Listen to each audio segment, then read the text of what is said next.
Ça s'affiche quelque part à l'écran, mais en voici un extrait.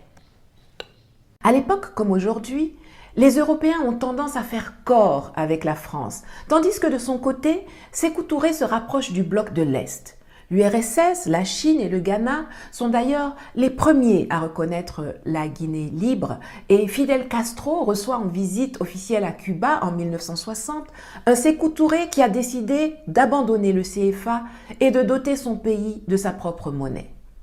Plusieurs complots, dont 2 planifiant l'élimination physique du président guinéen, ont échoué, ce qui n'a pas pour autant découragé les services secrets français et leurs alliés, des Guinéens de la diaspora installés à Dakar, le QG de l'opération Persil, du nom d'une lessive célèbre à l'époque et qui existe encore aujourd'hui, puisqu'il s'agissait pour eux de laver l'affront. 2 antennes, une à Tambacounda au Sénégal et une à Abidjan, ainsi que 2 sous-antennes en Côte d'Ivoire, une à Mans et une à Odiéné, sont ouvertes. Évidemment, dès qu'il est question d'aider la France à déstabiliser l'Afrique, la Côte d'Ivoire et le Sénégal ont toujours été de bons relais. La France arme et entraîne des groupes d'exilés guinéens s'opposant au nouveau président, met en place un dispositif de propagande et fomente et finance des insurrections. Mais surtout,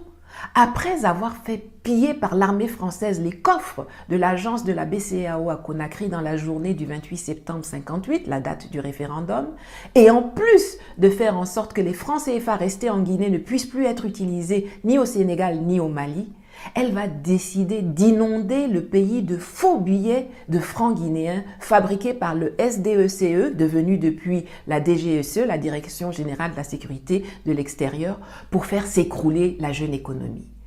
Comme d'habitude, la France n'est jamais vraiment créative quand il s'agit de ses opérations de nuisance en Afrique. Elle s'inspire toujours du pire. De la même façon que Pierre Messmer, le haut-commissaire de l'Afrique équatoriale, puis occidentale française, reconnaîtra, le sourire aux lèvres, s'être inspiré des camps de concentration allemands pour mater les indépendantistes camerounais,